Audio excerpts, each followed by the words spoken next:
What's going on, guys? It's Macleod GF, and today I cannot believe I'm already doing my first LEGO Marvel Superheroes 2015 Avengers Age of Ultron review, and I've got the Iron Man vs. Ultron to start off this series of 6 reviews. The set number for this one is 76029, the recommended ages are 6 through 12, and it has a piece count of 92, while the price point is $12.99, and yeah, so this past week, these sets started to show up on Japanese eBay pages, then they were showing up on US eBay pages, and then all of a sudden they were in Toys R Us, Target, Meijer, and then they were on Amazon briefly on Wednesday, and I actually managed to snag this set, because this set and the Avengers Tower were both up for a few hours before they both sold out and were taken down. But like I said, unfortunately, I was only able to snag one of these sets for now, but yeah, so definitely be on the lookout for the new Avengers Age of Ultron sets. They are showing up almost everywhere except Walmart, basically. So yeah, but this set is fantastic. The fact that you get you get all of this for $12.99 for our smallest Age of Ultron set, this is really phenomenal. There are some small problems I'll go over, but really nothing major. These minifigures are fantastic. The vehicle, I have no idea what the heck it is,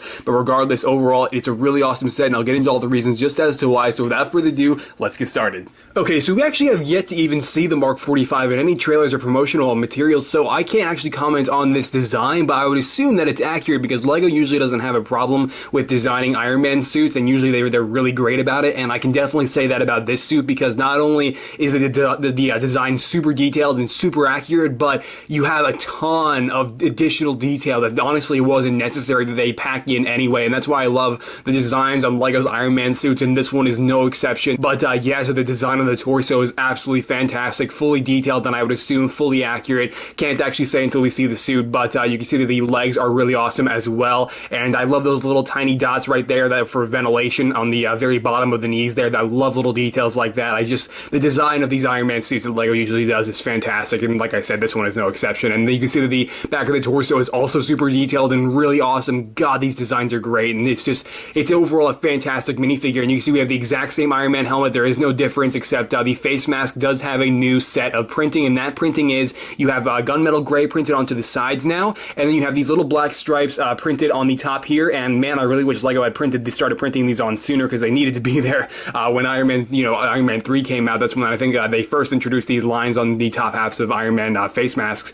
And you can see the eyes have a completely new design, and the eyes not only have the little bits of black coming down that kind of look weird, but you also have them extremely thin now, and that's not really necessary because they are not this thin in Age of Ultron. They were not that thin in Iron Man 3 or the Avengers, so they didn't change it then. And it's just like, I don't understand why they're changing this now, because honestly, it was fine the way it was, if you ask me. And these thin eyes, while they're okay, they just take the personality of Iron Man away. When I say personality, it's just like the shape of the eyes usually means a lot, and when it's not exactly right, it just doesn't feel the same, is what I'm getting at. And also, you'll notice on mine, there's some severe sloppiness with the printing, and that really bothers me. I mean, hopefully that's just me, but you can see that is a problem on mine, and that really sucks. Hopefully it's not a problem on yours, though. And you can see if we go ahead and tilt the face mask up, like usual, you guys know it's removable, and you can see we've got the same standard head for Tony Stark. This is not a new head. This is just the basic Tony Stark head. Unfortunately, no new printed heads for the Age of Ultron lineup for Tony Stark, but that's okay.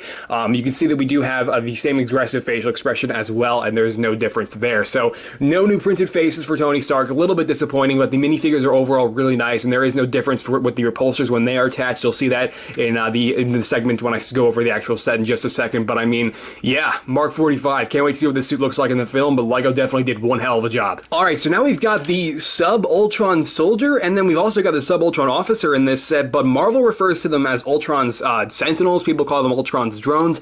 I don't know, but in this set, they are the Sub-Ultron Officers and Soldiers. In this case, we've got the Soldier, and oh my god, the printing is fantastic. I'm not going to say it more than like 3 times, so don't worry, but the printing on the torso is phenomenal. The design is fantastic. There is no consistency from the torso to the belt, unfortunately, but that is a common error and nothing new there. The printing on the thigh area going down to the knees is seamless and once again heavily detailed, and the little hints of silver in different areas really stand out. The little white dots within the blue to really simulate that glowing effect. This design is fantastic, all printed onto a gunmetal sort of chrome color, and we've all seen this color used before, but you can see we do also have the back printing, which is relatively similar, but has a lot more lines for, I guess, ventilation. I would assume this is all very accurate because it looks freaking awesome. And then we've got a standard stud shooter for our Ultron soldiers here, just in light bluish gray, firing a transparent blue stud. You guys know how stud shooters work. They just fire by pushing down on the lever on top. And then the head. The head is what I want to talk about, because we've seen in the trailers that the Ultron, I guess, officers and soldiers, they don't exactly have heads like this, and LEGO really needed to make a new mold. They have sort of like these thinner eyes that don't really look human like this, and they have these like really thin sort of ears that kind of come out at a slant, and it's just, instead, LEGO just gave us the exact same head that we see on Ultron in the Hulkbuster rescue mission, but in blue. And I don't appreciate that. I really was hoping we would get a new mold, because the Ultron Sentinels, they don't have, you know, they have a pretty interesting helmet, and instead we just get a printed face, the same face we get in the Hulkbuster set, just in blue, like I said. And while it's a nice design, no doubt, it's not accurate to have on these guys, and that really does suck. And I just, it's bothersome, but you can get past it, because the design work and printing is still really phenomenal, and there is definitely no denying that. And the same could be said for the back of the head. Oh my god, it is freaking awesome. Love the design work once again on this minifigure. And you do get 3 of these, because the sub-Ultron officer pretty much has the exact same design and printing, just with a different helmet, and he's got some gear on his back. So other than that, you pretty much get 3 of these minifigures, and that is freaking awesome, because they are freaking awesome. So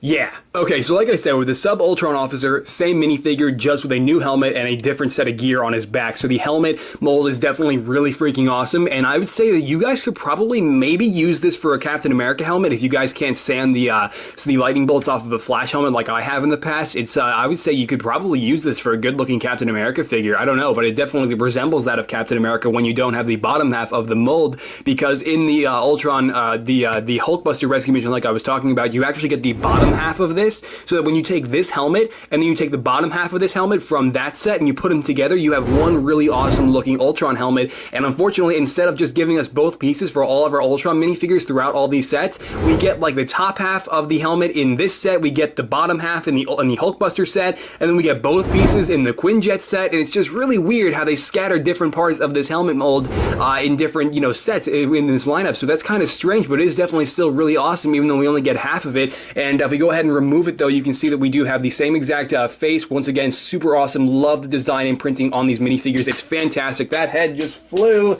Make sure I know where that rolls off to. But what is this? I mean, we have the exact same piece that you guys might have seen on the Spacesuit Batman and on Hawkman in the DC 2015 Justice League sets. This exact same piece, you guys probably recognize it. And then we've got a couple of 1x1 clips, one 1x2 tile with some massive antennas attached, and it's just like, why?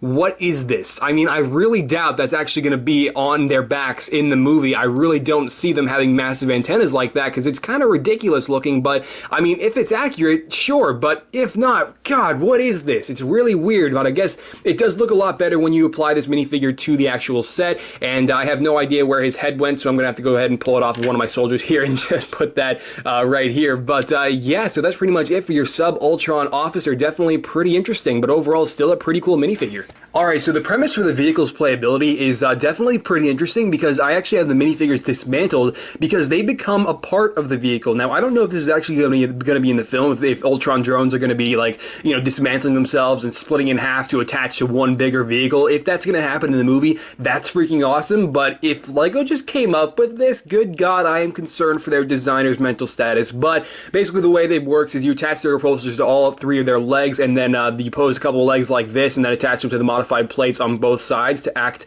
as the engines for this, like, I guess, low altitude vehicle, or I guess you could say it's sort of like a speeder in a way. And then you take the legs from the sub-Ultron officer and you put them on the front, and then basically that's what serves as the engines. And then for the set's main playability, you take the top halves of the sub-Ultron soldiers, pose them just like this with their stud shooters, and you just attach them to the modified plates on the front. And you do the same for the other Ultron soldier. I'm still going to use calling them soldier because I'm used to calling them Sentinels, because that's what Marvel used to call them. But yeah, then you take the top half of the sub-Ultron officer, and then you attach him to this 2x2 slope with the smooth piece attached, and then you slide him right into this 2x2 slot.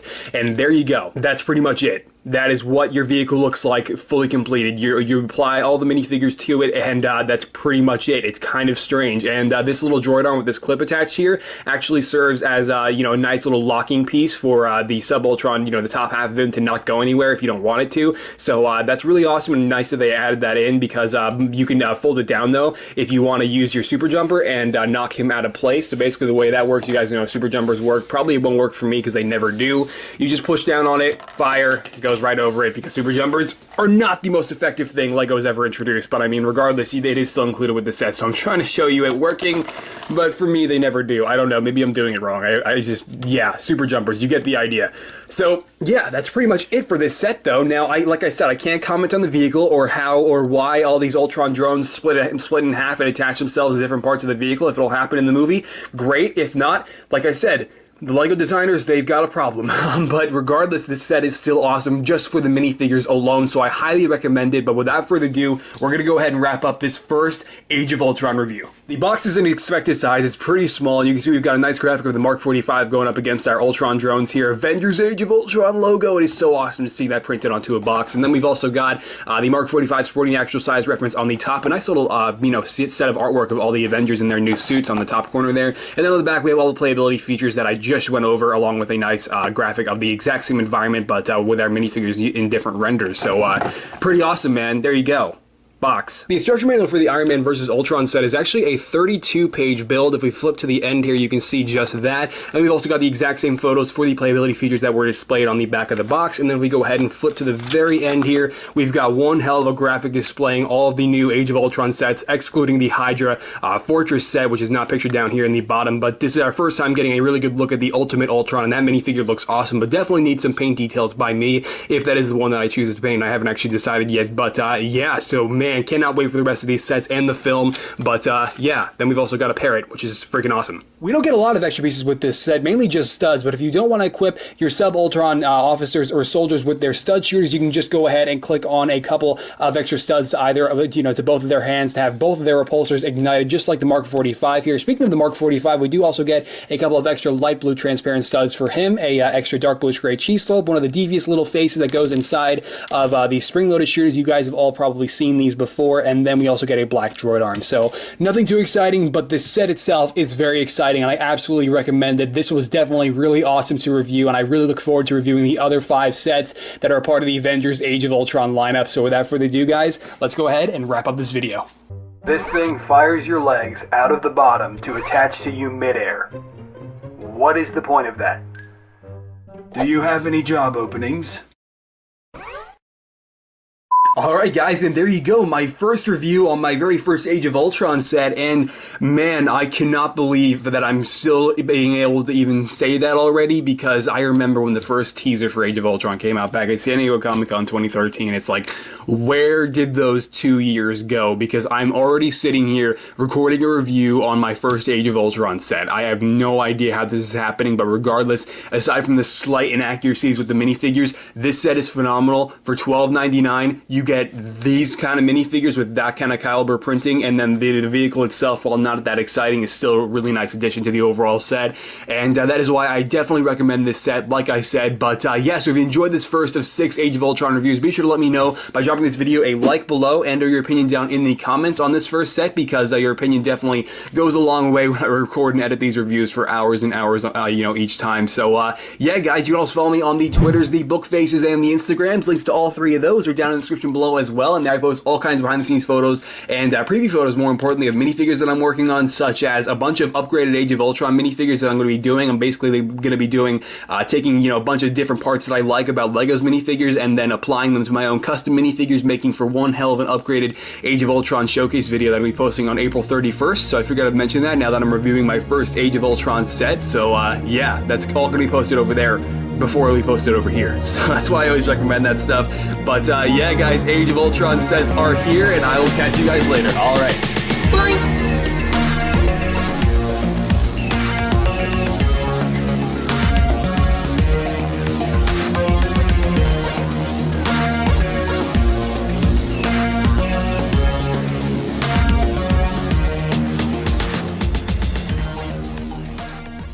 Start off with the Iron Man Mark 43 suit. This is the 45, damn it. is pretty interesting because the sub-Ultron officer, wait, no, this is the soldier, son of a bitch. The extra hand to basically, you know, obviously...